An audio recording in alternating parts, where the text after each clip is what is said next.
The broadcast is now starting. All attendees are in listen-only mode. All right, we'll be starting in just 1 second. I can see people are joining the webinar as we're talking. All right, let's go ahead and get started.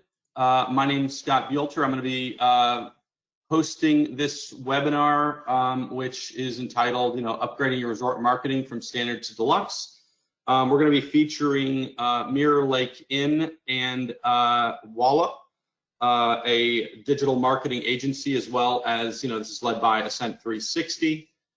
Let me do some quick introductions, and then we'll get into the meat of the content. First, I'll introduce Andrew Weibrecht. He runs marketing operations at Mirror Lake Inn. He is also a two-time Olympic medalist in skiing. Andrew, do you want to introduce yourself and talk a little bit about what you've been doing lately?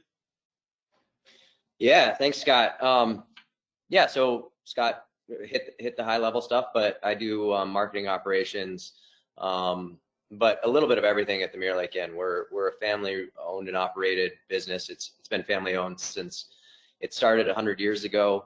We're in our 100th year in 2024, and my family took it over in 1976. So I literally grew up on the property, worked a number of jobs through my youth, and then went on to be a ski racer for raced professionally for 18 years. And then after that, I came back and I needed a stopgap job, or my dad told me I needed a stopgap job because I was having my second kid, and I've been here ever since. So that was 2018, and now I'm one of the senior management team, which has been great. And we've had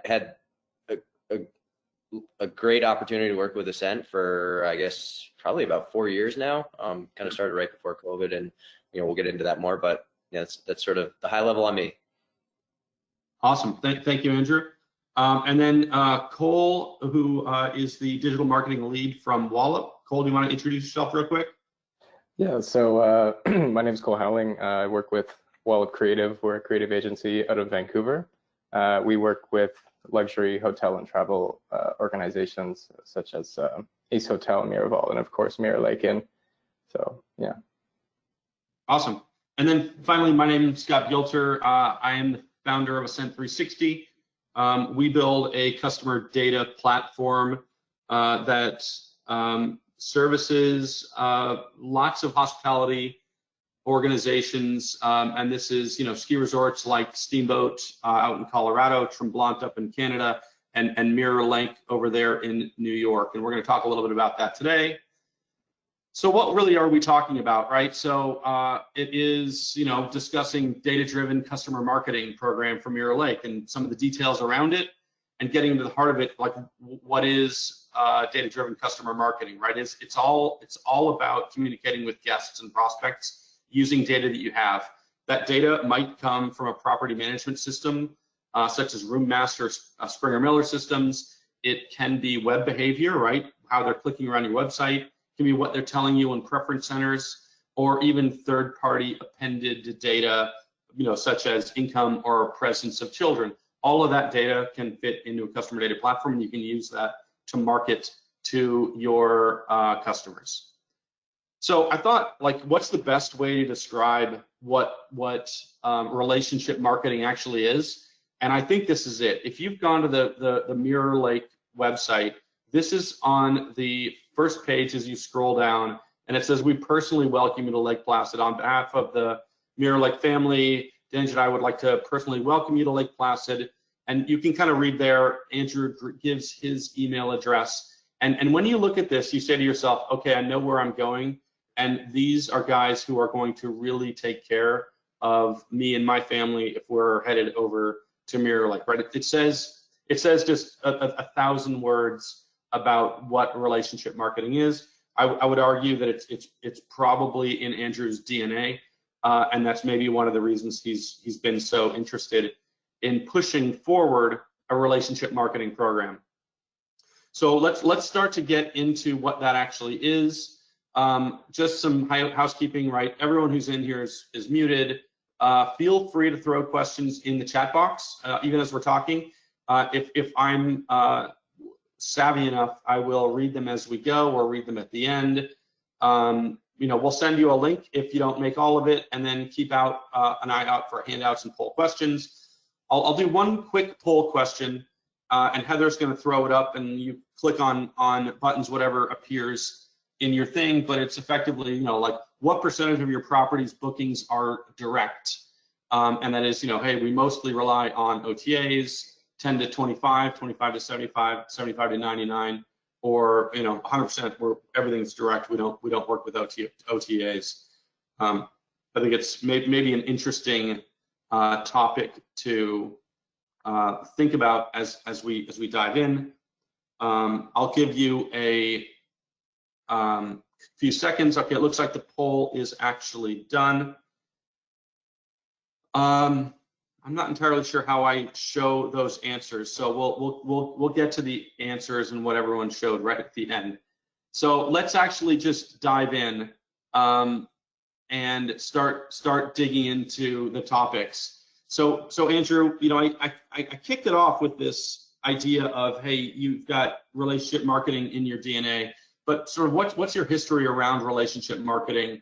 Why did you decide to use a technology like Ascent 360? What were some of the goals that you were trying to achieve?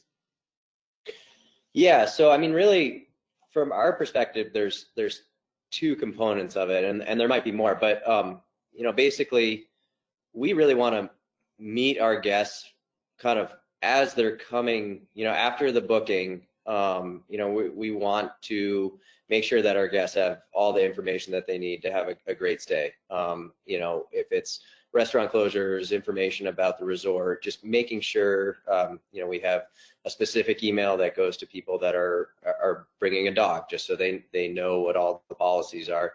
And I mean, really, for us, it does two things. One, it informs our guests and helps them have a better stay, or prompts them to try to give us more information that will allow us to give them a better stay. And on the other side, not to be cynical, but it lets us kind of cover our end. And when they come and say, well, geez, you never did this, we can say, yeah, we sent you 6 pre-stay emails that had this, and this in it, and then you signed off on the reg card, which also had that in it. So, it gives us just kind of a paper trail that says this is the deal. So, I mean, that part's great. We've put together email lists that we can communicate with our guests that are coming. We know that they're going to be in house for a certain event. We're allowed to, or we have ways that we can reach them directly, send them event schedules, or if there's people that are coming during a certain period, using codes that come from our property management system, we can really customize emails so that they go to the right people. They get the information that's most relevant to them. And, we think that helps to enhance their stay. Yeah, that's awesome. And that makes a lot of sense. I think, at least one of the things you mentioned in that is that, sometimes, or you have got some set of rooms that dogs are allowed and some that aren't. And it sounds like as you've crafted a pre-arrival stream, some of those emails that go to the customer are segmented, whether they have dogs or don't have dogs. And maybe just speak generally about the pre-arrival stream, right? I think what I understand is you've got your property management system integrated into Ascent, so you know what room they're going to be in, you know when they're coming, all that sort of stuff. So you start sort of a countdown and communicate with them on all sorts of things. Is that right? Yeah, exactly. So it probably right at the time of their purchase, the first email that would go out to them as a post-purchase, kind of thanking them for their stay, being our future guest, giving them some high-level information, our spa and our dining. They're limited, like everybody's is right now. We have limited capacity, so we encourage them to book their dining and spa reservations, do all that, and then as it gets closer to the actual check-in date, then we do another pre-stay email, typically 7 days out, and then we do another pre-stay email a day out. As they get closer to the actual check-in date, we add more relevant information. Some of it's the weather, remote check-in information, things that they're actually going to use as they're coming onto the property, property maps, things like that. Some people don't come to the front desk anymore. So making sure that they have all that information and have easy access to it is super important. Yeah. So it sounds like the stuff that gets sent right before they arrive is the super relevant stuff. So right, if someone only booked 3 days out, they're not going to get the 14-day pre-arrival. They're only going to get the 1 day, and that one has, hey, this is the most relevant stuff, and the stuff that is further in the distance is it sounds like is maybe a little bit more of the sort of dreamy stuff, right? The stuff that you're excited to do on your vacation. Yeah, exactly. High level stuff. And depending on the season, we will add a lot of information about, I don't know, the different Nordic ski centers in the area, the different guide services that we work with, dog sled rides, horseback ride, all the stuff that will get them excited, and not just excited to come to the area, but also, everybody faces some attrition rate.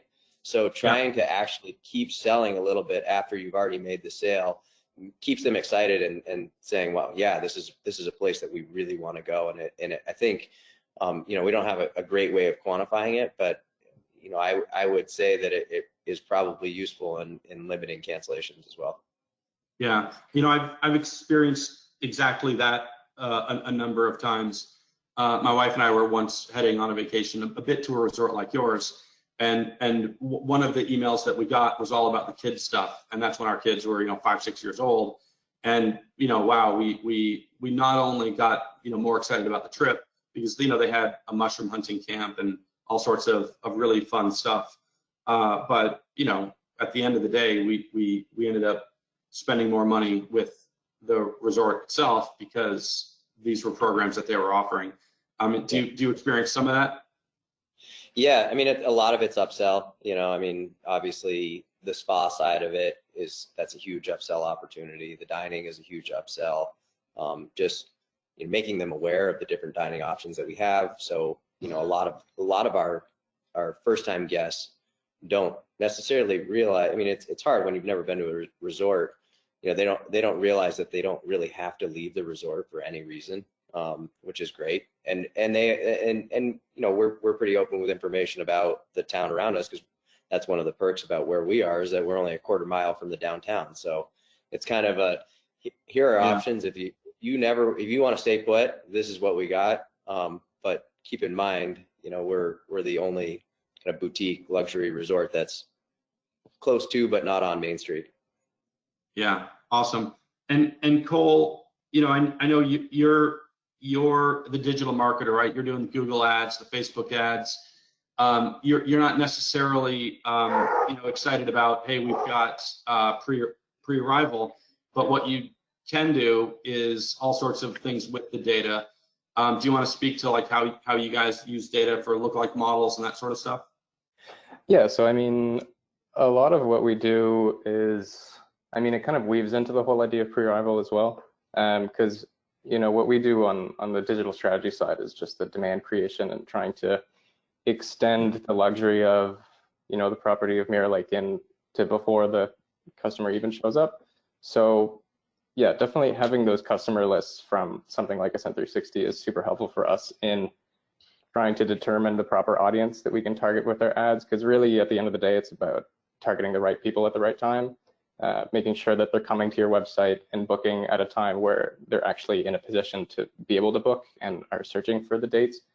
So yeah, the customer lists super helpful for creating audiences for platforms like Instagram or Facebook, where we can really show the property to the people at the correct time. Yeah. Awesome. And just to add on to that, we have a big seasonal shift in our business. This summer we get a lot. We're about 5 hours from New York and 4.5 hours from Boston. So those are two of our big metro areas. This is just one example, but in the summer and in the winter, we get a ton of people from New York City. In the winter, we we get a lot of people from New York City, but we don't get any people from Boston because anybody coming to ski has to drive through Vermont, New Hampshire. So being able to take those lists and break out the different geographics and demographics is super helpful. I mean, I think Cole and I have talked about this a lot, but it makes a big difference, and we're not just spending money on people that we know probably aren't going to make it up when we're talking about our pay-per-click ads and stuff like that. Yeah. So you'll actually target geographically through both email and digital ads, right? So you know where to target people for whatever season it is. Yes. Yeah. Mm-hmm. Yeah, that's really awesome. Maybe similar to pre-arrival, I was looking through some of the data. It looks like you do some post-departure emails as well. And one that I found looked actually pretty interesting was a sort of rebooking discount, right? If they rebook within 30 days of departure, you give them a small discount. And I thought, wow, that makes a lot of sense because they're kind of coming off the high of the vacation. I've never left a vacation and said, every time I leave, I'm like, we've got to come back to this place. And do we always know? We sometimes find other places to go, but when you've kind of got that high from the vacation, you always want to come back. So what's been your experience with that campaign, or maybe some of the other sort of post-departure that you're doing? Yeah, I mean, I think the post-departure campaigns are huge for us. Just like you're saying, re-engaging people right off the bat. Giving them a reason to come back, or and this is something that goes beyond just our digital marketing. We have a ton of people that literally rebook before they leave the property. So taking that another step further is how to okay, they weren't ready to commit then, but if we give them an incentive and some call to action with, okay, you have 30 days to make this decision, and we'll give you some discount or something like that. That's been really successful for us. We also have run campaigns where we have offered things up to people while they're here on the property, kind of in the similar vein, but just I guess my point is a long way to get to it is there's a lot of flexibility, and really it's as creative as you want to be with the tools. You can kind of make it as complicated or simple as you want, and still be effective. But it's working with the team at Ascent 360 and working with our account rep has been super valuable, because there are some ideas that come into my head, and we sit in our marketing group and say, hey, wouldn't it be cool if we could do this? Give somebody an offer if they stay between August 1st and the end of August, then we'll give them 50% off a 2-night stay in next May, because they've never stayed in May. And the beauty of how the system works is that you can get that so it's totally automated, and it just takes the list of all the people that stayed in August that were on this package, and then as soon as they check out, they get served up this coupon for, okay, come back next May and we'll give you 50% off. And it's really no burden on us because they have the discount codes and all that. And it's super easy, and we've had a lot of success with it. It's just thinking a little bit outside of the box and understanding that you have a ton of capability that maybe you probably never had before in your arsenal. Yeah, I do think there is something about, like, you can be as creative as you want to with the data. We've got a resort right outside of Denver that always has inventory midweek. And one of the audiences they put together was just, hey, anybody who lives pretty close to Denver, and I think they said 60 miles, so about an hour's drive, and people who've checked in and checked out midweek. So these are people who are clearly either retired or work from home or in a position that they can take midweek vacations, and it just does fantastically because they're targeting the right people. And maybe another piece that's beneficial is that they're not then super discounting through an OTA and letting still filling it in, but for something that's close to unprofitable. Maybe I don't know if Cole or Andrew, maybe you could talk just about that topic a bit, right? What's the value of building a database where you can talk to people who are going to be repeat guests, and the booking cost becomes I guess marginally free. Yeah, I mean, there's certainly value in using some retargeting for, at least on my side of things, for the digital ads. Yeah, that's definitely something that we like to do. It's quite good, and you'd be hard pressed to find somebody who didn't enjoy their time on the property. So they tend to do quite well as well. Any kind of retargeting, really. Yeah. Yeah. Yeah. That kind of reminds me a bit, Andrew. I think you were actually saying that you do some targeting of people who are actually either on property, right? They're on property because you've got the data to tell you they've checked in and they've not checked out, but also you've got a bunch of events throughout the season, and you want to sort of talk to people about those events, which are the people who are coming during those dates. Like, Yeah. I thought that was a pretty good use case for the data. Can you talk about that? Yeah, that's something that we've worked with the team to just figure out the logistics of it, and they're super accommodating and have a huge knowledge base of how to. These logic statements get really complicated. If anybody who's ever seen them, they know how tough they are, and anybody who hasn't will, I'm sure, find out. So yeah, I mean, the ability to target people, like Christmas week's a great example. Christmas week, we have a lot of events going on. We have Christmas caroling on the 22nd and 23rd. We have the balloon drop on Thanksgiving or New Year's Eve with champagne toast at midnight. It's like a lot of stuff that we will put into a pre-stay email that is directly targeted for Christmas week. But you have to understand, if somebody's checking in on the 26th, then they're probably not paying attention to what they're getting on the 25th. If their 24-hour pre-stay email is probably getting just crunched into the junk box. So to be able to schedule emails throughout the week and give people information about everything that we have going on, all the events going on, I think just reinforces the value proposition on the property. The other thing that it was really useful for was, like, during COVID, it was incredible to be able to, because things were changing so rapidly. Yeah. Like the way that Whiteface Mountain, the ski area here, was selling tickets was like literally changing every single week. So to be able to just target people that had an upcoming stay and say, okay, now you can buy tickets at the desk, or now you're just buying tickets through the online portal, or I feel like it was such a value add for people that they didn't have to go and figure it out themselves. And it was a value add for us because we weren't fielding 1,000 questions at the front desk or throughout our staff, where we're just trying to accommodate these people. They were able to answer their own questions. So yeah, really cool. I mean, we are an event-driven community. We have ski jumping World Cup this winter, bobsled and luge World Championships, and then all of our events that we have on the property.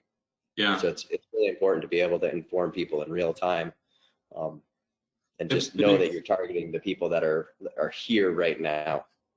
Yeah, that's right. So why send someone who stayed there 2 years ago and hasn't been back and doesn't have a future booking your COVID policies, right? It's not really just a waste of the cost of sending it. That's close to free, but it is a real waste of their sort of attention. And why would they read the next email from you if you're informing them about stuff that is just totally non-relevant? Well, I think that brings up a good point. Is we're very selective about the emails that we send. Like we're very cognizant of the fact that emails become white noise. We all get an email from some company that we like, but we get 3 of them a week, and they just automatically get filtered out. Whereas, a brand that you like, that you get one email a month or one email every 2 weeks, I think you're a lot more likely to read that, especially if it's something that's really relevant to your interest. And that's been a huge benefit. I actually saw some of your metrics, open rates, and 65% for specific emails, and that makes sense. That if you're being really selective, the people who get it want to open it. I mean, heck, if I get a pre-arrival, I think I'm 100% opening it, right? Yeah, those do really well. Yeah, that's right. How do you think about some of the metrics that you're managing too? What does success look like to you when you are running your relationship marketing program? I didn't really know what the industry standards were before I started. I looked at our old email sends, but now when I look at our emails, and we're not in the 50 to 60% open rate, and hitting those engagement metrics that we become used to, and I get a little bit disappointed. I always check I write the marketing emails, so I'm always interested on what resonates with people, what topics people are interested in, just paying attention to it. So it's definitely, the reporting end of it's really important to me, because it's okay. This is something that email marketing is not speaking towards. So that's not something that we need to do. On the flip side, it's gotten really nice because we're such a seasonal, cyclical business that we can kind of run a lot of the same email marketing copy over and over again. A lot of the stuff that I ran last year is maybe a rinse and repeat of what I ran through October this year, with just some minor tweaks, different packages, different details. But when you look at the long-term data, you say, yeah, okay, this is when people started booking for this package. It was really successful. Obviously, it was resonating. There was a huge click-through rate on the email. So this is now the time. This is the block where people are interested in this culinary weekend, or whatever it might be, or girls getaway weekend, and they're engaged, and they want that right now. So so you come up with the idea, and then you build an audience. You want that audience to tie into the idea, right? It's an event. Then you send it out, you get this great 65% open rate, you get a 5% click rate, and then they end up on the website, right? Which has got to tie in. And Cole, maybe you could speak to that, right? Because you guys build and manage the website. How do you guys align on when Andrew has this great idea about an audience he'd like to send to some event, and how that ultimately flows through to the website? Yeah, so I mean, ultimately, as I briefly touched on before, it's about just extending the experience of the property itself, and the website is a huge part of that. And actually recently in July, we did a navigation redesign on the website, and quarter over quarter, we found that session conversion rate increased by about 23%. So people were actually getting to the booking engine and getting through a little bit easier than they were before. And that's just with something as simple as a navigation redesign of the top navigation of the website. So, just having a nice, well-designed site with a good flow that really shows the values of the property and really makes the user feel like it's easy to go through. That's a huge part of the user experience and getting that, that booking through. Because if a website's not easy to work with, it's easy enough for somebody to just go back and look for somewhere else. Right. Yeah. And I think it all ties together, right? I mean, we try to write good marketing emails that are going to interest people, that will get them onto the website. Exactly. And then having a website that's user friendly allows us to convert to bookings. But it's kind of the whole, people talk about the marketing funnel. It's the whole journey from start to finish, and that comes from one, picking the right lists, having the relevant marketing copy, and then actually delivering on the product once they get from the email stage to the web-based stage, and hopefully turning that into a booking, or at least some interest. Yeah, and then I think there's probably another piece, which is, okay, great, we've got the data from the property management system. We've got the data from the property management system, but then they're clicking around the website, and we want to be watching those clicks and have that data come into the CDP, so that we can then send browse abandon or cart abandon or booking abandon emails as well. And I think that the site's got to be built in a way that allows for that, right? You can get the data, but if you can't make sense of the data, which is, hey, did they ever make it to the cart, or what step of the cart did they make it to, and then abandon, then it breaks down. I don't know if, Cole, you got any other sort of comments about how you guys think about that flow. I mean, I think, yeah, generally speaking, it's just good to have kind of no interruptions in the whole user journey. Yeah. Yeah. So, because where we really come in as an agency is just in the domain creation side of things. So that's really what we try to do, and then funnel them into the website itself. And really having the whole, everything coming together with everything that Andrew does, everything that you guys do with Ascent 360, it all makes for quite, just a good user experience, I think, personally. Yeah, actually, there's one thing that you spoke briefly about earlier about targeting specific geographic locations. Yeah. Something that we've been working on with Mirror Lake that I find personally very fascinating is our ability to create sort of a geofence, they call it, in an area. We can then track people as they enter and leave, and we can see their habits and where they go, where they eat and things, and then we can serve them. First of all, we can serve them ads based off of that, but we also have access to that user data, which can then even be further analyzed and used in our advertising efforts. I think what you're describing is, if you will, how relationship marketing, digital marketing all comes together, where you get a lot of data, you need to make use of that data and make some smart decisions. And Andrew, that probably is kind of, to me, it brings up a question to you about management and maintenance, right? Has it been a challenge to maintain this sort of really advanced system you've built, where you've got hundreds of emails going out for all sorts of reasons, booking anniversaries, post departures, browse abandons, all these sort of things, and then you've got changing seasons. What's your world look like?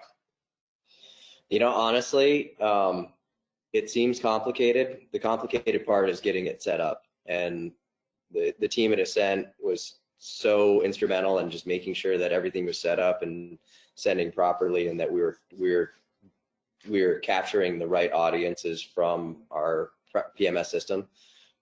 Once it's set up, and this actually just got easier in the last, I don't know, maybe 6 months, there was an update to the CDP where when you're building an email, instead of having to unpublish it and redo the audience, now you can just pause it, change, so seasonally we're changing our marketing copy and some of our imagery. So it's literally as simple as going in to our pre-stay email, taking a picture with fall cold, putting it on pause, taking the picture out with fall foliage, putting a picture, excuse me, putting a picture in with snow, changing some of the relevant copy in the pre-stay email. Maybe our restaurant is closed different days of the week, and then literally just hitting republish on it. So in terms of the maintenance, once it's up, it is so user friendly and so simple, just to kind of take everything, adjust as you need it, and then just put it back exactly as you found it, without having to worry. And I'm not a big tech guy. I use computers, but I always get concerned that I'm putting, the wrong audience in or something like that. So not even to have to touch any of that stuff anymore. Just I can go in and change the copy and then just hit play again, and everything keeps running like it was. Is so nice and so easy and user friendly. That's awesome. That actually was a somewhat recent feature addition. We've got another one coming out soon where if you want to just change a header or a footer, you can change it in one place and it'll apply to all 50 emails. So let's say the footer, you didn't have a link that went to the spa. Well, now you add it in, and all 50 emails all have the new footer or the new header or the changed logo or whatever that is. All right. Yeah, it's coming out soon. Let's change gears a little bit to just data collection. So you actually have a pretty big database. You guys are growing that database at a really nice rate. I guess the question is like, how have you accomplished that? I know that the data that you sometimes get from OTAs is missing, right? It has bad emails and all that sort of stuff. So how have you guys built such a good database? Speaking to the OTA point, we have had it in our standard operating procedure for a long time that when actually when we get a booking from the OTA, we'll have a check-in note that says get the person's information. That goes into every OTA booking. So then we're able to capture their email, and it's nothing against the OTAs. They serve a very valuable purpose in the industry. But the type of business that we are, we feel like we can give a better experience if we're communicating with people directly.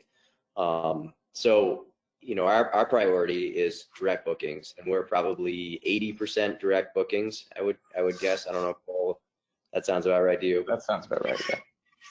So we prioritize that, and again, nothing against the OTAs, but once somebody books through an OTA, we typically get them to book direct the next time by having, we start by collecting their data. We start serving them up all of our marketing copy, which is a huge advantage for us. And not only that, but then we have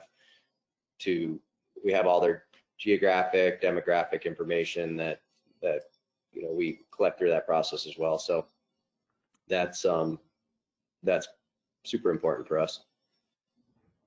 That actually makes an absolute ton of sense.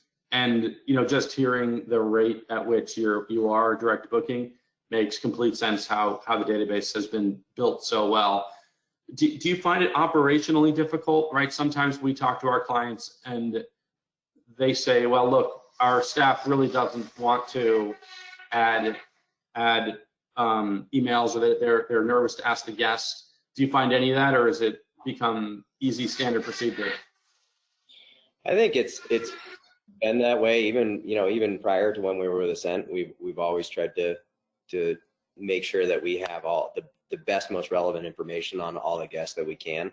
So we've been doing it that way a long time, and yeah, it definitely adds a little bit of a lift, but that comes down to training and just making it so that your staff is comfortable asking those questions. And that everybody has an email, right? Like even if they're on an OTA, they have an email. So it's not like you're asking them for something that they're not willing to give out anyway. So right, yeah. Maybe in those cases also, right? They're having a good experience and they actually do want to hear from you. And if you treat them like a person through the process, then they reciprocate, right? They feel like you do know them. They feel like you're sending them relevant information. Certainly you did in the journey up to when they visited or whatever that might be. So they don't mind if they give you some information, maybe even their physical address. Have you ever considered any direct mail? I know you do a lot of digital, you do a lot of email. Do you ever consider using their physical address? We used to a lot, and I would say now we use the physical address just for geographic targeting. I think in particular, it's really important for the lookalike audiences that we talked about before, knowing that a huge part is we can get all the right demographics, but if we're targeting San Antonio, Texas, it's not going to help us a whole lot. We're a drive-to market primarily. So, right. Yeah. So I know we've got maybe 5 minutes left, and then we'll see if there are any questions. It'd be great to hear just what are some of your ideas, right? How do you think about the future? What would you like to implement using the data that you've got, the digital marketing partners you've got in the next year or two?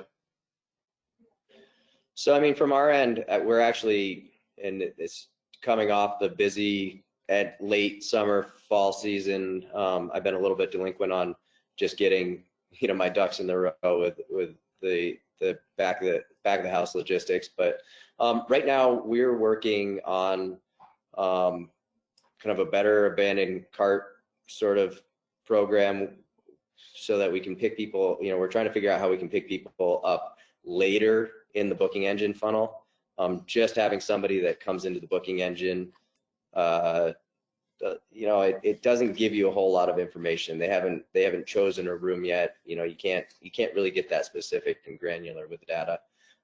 So that's one part of it, or that's one thing that we're working on. A hotel I stayed at in Boston this summer, we were staying in a suite, and they had a really great personalized pre-stay where that invited people, used the name of the suite, recognized the number of adults and children that were staying there. From that, asked if we had any bedding preferences that we were looking for, or if there's any special occasions. And I think that's something that's really important to us to try to, with probably about 50% of our bookings coming through online, there's a certain amount of data that we miss. And in particular, we sort of think of ourselves as a special occasion destination where people come here for anniversaries, honeymoon, birthdays, special family reunions, stuff like that. So to be able to reach people and say, hey, we see that you're staying in our residential suite. Are you sell it? And this is somebody that, it doesn't matter if they booked online or over the phone, but really relevant if they booked online. Are you celebrating a special occasion? Is there anything that we can do for you? And just to first start the conversation automated, and then if they respond, we have it set up so that it will go back to one of our front desk managers or supervisors, and they'll be able to handle it and start a conversation, and hopefully create more of a personalized experience for, in particular, our very, very top tier guests and some of our more luxury accommodations. So that's the other big one that we're working on at the moment. That's an awesome guest experience, right? I mean, that'd be amazing. I would love to experience that as a guest to whatever future vacation I have. For sure. All right, yeah. So I know we said we'd take 45 minutes. We've taken 44. Why don't we pause here? Heather, I don't know if we've got any questions, or if anybody would like to ask any questions of Cole, Andrew, or I. Please go ahead and fire away. We do have a question from one of our longtime ski resort clients, Christian. This is for you, Andrew. How did Upstate New York Mirror Lake Inn identify and choose digital marketing agency Wallop, since they're way over in the Pacific Northwest? How did you guys connect? That's a good question. That actually, that relationship goes back probably, I would guess probably almost 20 years now. Cole, Oh, wow. I don't know when our account started, but so it kind of predates my involvement, honestly. But it was our previous general manager, Carl Grunland, identified Wallop as a great organization, and we've been with them ever since. We've had nothing but great success with them. So I know that's not a real answer, but no, that's great. I figured I would ask. I'm guessing Christian and Andrew, you guys probably way go back in the ski community. So Cole, do you want to talk a little bit about Wallop? You've got clients in North America. Do you want to talk about where most of your clients are? I'm sure you work with many outside of the Vancouver, Pacific Northwest area. Yeah, so I mean, me personally, my clients are in the United States. So I have, I mean, kind of my specialist area is the upstate New York Mirror Lake Inn is one that I spend a lot of time with that I really enjoy working with. But I think Wallop overall, we're a bit all over the place, mostly in North America. But yeah, just really focused on that direct booking experience, trying to get people to the hotel website over OTAs. That's mainly what we specialize in. And with Wallop, we not only do they do our digital marketing, but they also do our website design. And on both fronts, they've been incredible to work with. I personally went through our last website design, which we needed to upgrade our whole website from kind of an older level of accessibility up to AA rated. And it was a great experience working with them. And you know, they worked with us, got the right feel, navigation, and they're very proactive with, like Cole was talking about this summer. You know, they had seen trends within the industry that the hamburger menu type navigation is a little bit yesteryear, I guess you would call it. And so we redid the navigation, and we've seen a huge increase in our website flow and you know, user sessions and things like that. So, you know, very on their feet and heads up when it comes to yeah, this is a tweak that we think you should make, and they've pretty much been right every step of the way. So great partner. That's great. We're going to be sending out an on-demand recording to everybody who joined us or registered at this time tomorrow, and I'll make sure I include a link to Ascend 360 as well as to Wallop. Cole. Scott, I think that's everything we have in terms of questions. If you want to wrap, I believe we've got one more poll question. Oh yeah, we do. Cole, I will let you ask this poll question, which is coming up now. So essentially, just wanted to ask everybody, you know, what do you think your biggest challenge is when it comes to driving direct bookings? You know, would it be visibility or conversions? Is the website not doing a good job of showcasing the experience? Could it be rate parity, loyalty, or is it just all of them? But just curious of all your thoughts. We'll keep the poll open here for about 10, 15 more seconds. If anybody wants to participate, you should be seeing that live on your screen now.